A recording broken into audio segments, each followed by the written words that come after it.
Hello there, thank you for watching this production for Digital Sojourner. We appreciate you doing that. We're working through 1 Corinthians as we've been doing for a while, and we're looking at verses 6 to 8 of 1 Corinthians chapter 2. It says this, "Howbeit we speak wisdom among them that are perfect, yet not the wisdom of this world, nor of the princes of this world that come to naught. But we speak the wisdom of God in a mystery, even the hidden wisdom which God ordained before the world unto our glory, which none of the princes of this world knew. For had they known it, they would not have crucified the Lord of glory." We're thinking about this section that we started last week. Well, we actually started 2 weeks ago.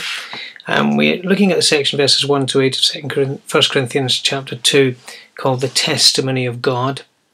And we looked in the first couple of verses about the message, and then verses 3 and 4, the messenger.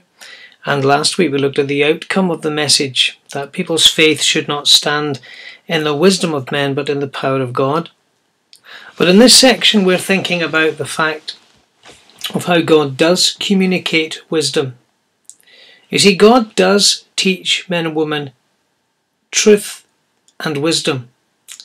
But if you notice what it says in verse 6, having said all of that about man's wisdom and the power of God, we do speak wisdom among them that are perfect, or the idea is those that are mature, those that are full grown. In other words, God communicates truth to those who are ready to receive it. Children receive simple information, mature people receive complicated or detailed information. So God says through Paul here that we do speak wisdom, but that wisdom is to those who are mature, full grown. Yet he says it's not the wisdom of this world.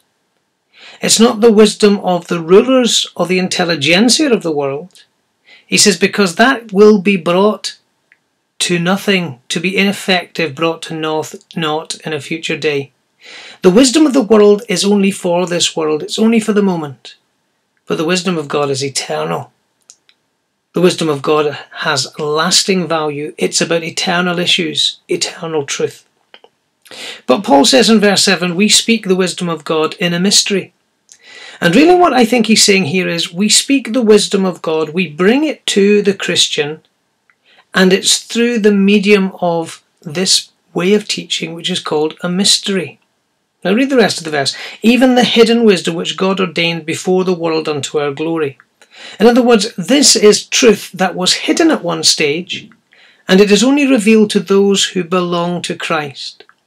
That is why when an unsaved person reads the Bible, they don't really understand what's going on. They can't really grasp the truth. They can't get their head around it. Why? Because they're not indwelt by the Spirit of God. You'd need to read John's Gospel, those chapters 13 through to 17, to see how the Spirit of God is the Spirit of truth. He enlightens, he teaches, he brings them into all truth. Christians understand not because they're clever, but because they're born of God. They have the mind of Christ. They're taught of God. But Paul says the way that we speak, the means by which we communicate the wisdom of God is in a mystery. That is, that teaching was delivered in a way it was hidden from human understanding, but it was revealed to the Christian by God. A mystery is something that was hidden, but has been revealed, and it's revealed at the right time. It was ordained, it was predetermined, pre-planned before the world, and it was for the glorious benefit and blessing of God's people.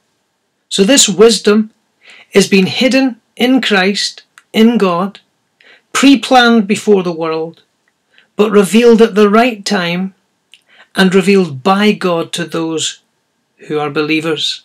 That's why Christians read the Bible and they're thrilled. They enjoy the things of God. They come into the blessing of God's word. Now he says the rulers, the intelligentsia, the clever folk, the leaders of this world, none of the princes of this world knew this. The word knew there is the word to learn. They could not learn it. They could not perceive it. They could not discover or understand it. They did not know it, for had they known it, they would not have crucified the Lord of glory. If they'd understood the mind of God, the way God operates, the way God thinks, the work of the cross, the deal that was this, that Christ's death and his burial and his resurrection would effect salvation, they would not have crucified the Lord of glory, but they could not enter into the mind of God. Isaiah 40 says you cannot give God counsel, you cannot plumb the depths of the mind of God. Here is a wonderful truth in these 3 verses, that God has revealed his wisdom to his people. He does it through the Spirit of God. Through those who teach and preach, that which was hidden has been revealed at the right time by the Spirit of God, so that those who have come to know Christ as Lord and Saviour can be blessed with truth that is full and rich of the wisdom of God. I trust you'll enjoy that this week, that God would bless you. Thank you for watching.